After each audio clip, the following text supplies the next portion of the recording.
Picture this. You pull your car over to the side of the road, right? And instantly a crew swarms you, completely changes all four of your tires, tweaks your car's aerodynamics, and sends you right back on your way. Sounds like a total dream, doesn't it? Well, in Formula One, that entire sequence happens in less time than it takes you to take a deep breath. Welcome to This Explainer. Today we're doing a deep dive into one of the most mind-bending, absolute masterpieces of human coordination in all of sports. 2.5 seconds. That's it. That is the entire window for this perfectly choreographed Pixar-style mechanical ballet to unfold. I mean, when you actually break down what happens inside those 2.5 seconds, your jaw is literally going to hit the floor. We're talking extreme efficiency here, and we're going to freeze time to see exactly how they pull it off.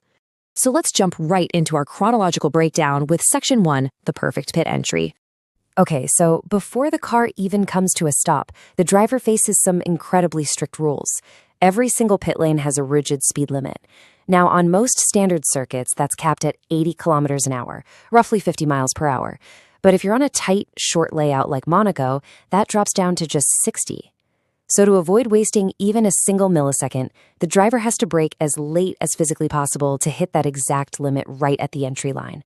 It's basically a high-stakes game of chicken with the radar gun. The second they cross that line, it's go time. The driver fires off this rapid sequence. First, they hit a dedicated button on the wheel that electronically locks the car to the speed limit. Then they have to perfectly angle the turn into the pit box.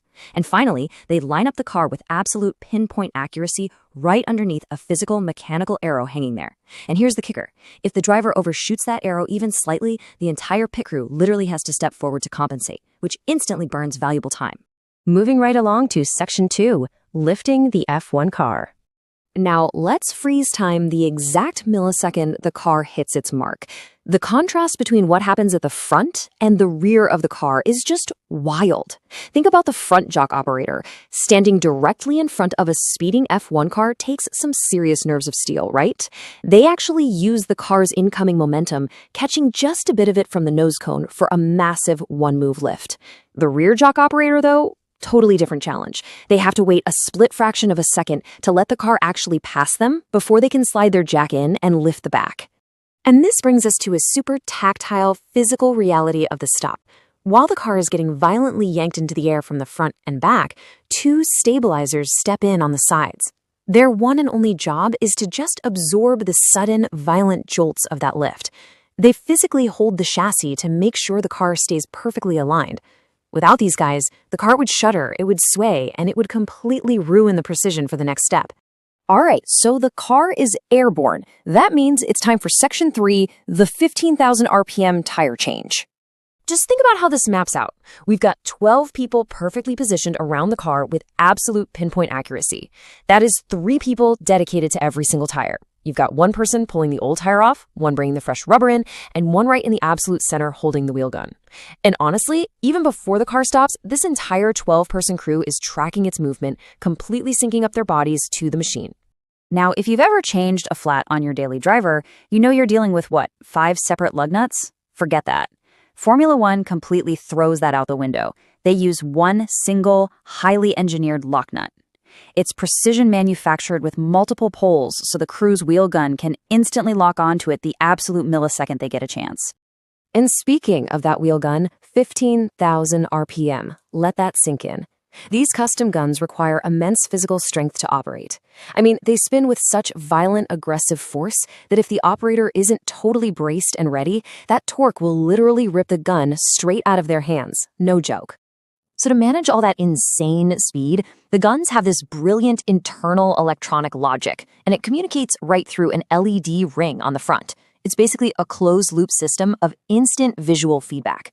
When the gun is in loosening mode, it glows white. The millisecond the tire is loose and the gunman lets go of the trigger, it auto-switches to blue, which is tightening mode. The old tire is swiped away, the new one gets slapped on, the trigger is pulled again, and the gun physically detects when that wheel is perfectly secured, instantly flashing green. It's just incredible. Which brings us to Section 4, Instant Aerodynamic Adjustments. Because while all those tires are spinning, there's a whole other micro-operation happening up front. Sometimes a driver radios in needing a front wing adjustment. So 2 mechanics swoop in, each carrying a pre-programmed torque driver. They slot them into designated screws on the wing, and the driver rotates that screw by a perfectly exact predetermined number of turns. In literally a blink, they've altered the wing's angle and completely changed the car's aerodynamic setup to give the driver better handling for the next stint. Now we've reached the climax. Section 5, the final safety check. The biggest physical reality of the release sequence actually comes down to the rear tires. Remember how the rear jack operator had to wait a fraction of a second for the car to pass? Well, combine that with the fact that rear tires are physically wider and heavier, which makes them a lot trickier to handle. Because of that physics, the rear tires naturally finish just a split second later than the front ones. It's a tiny detail, but it dictates the entire release sequence. And because of those staggered finish times, the whole team relies on this rapid-fire electronic confirmation chain. As soon as a gunman gets that green light, they press a button on their tool. The front jack operator, whose jack is specially designed to swivel right out of the way while still holding the car up, presses a button when they are clear. All of these signals route instantly to the crew chief. The chief acts as the ultimate safety net, verifying everything is green and, crucially, making sure the pit lane exit is actually clear of other speeding cars before slamming that final release button. So what is the driver doing during all this 15,000 RPM chaos? Absolutely nothing. With the crew, they aren't watching the tires, they aren't looking at the mechanics or the jacks. The driver is locked entirely onto a traffic light hanging right in front of them. Until the crew chief hits that release button, it stays red. But the absolute millisecond it flashes green, they floor it. It leaves us with this really provocative question, right? When the margins between winning and losing are measured in literal milliseconds, how does this kind of flawless communication and perfectly choreographed teamwork in extreme situations define ultimate success?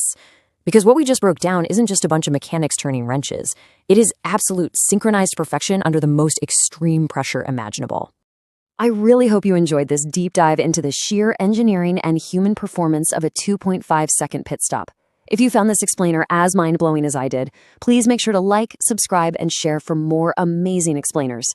Thanks so much for learning with me today, and I'll catch you on the next one.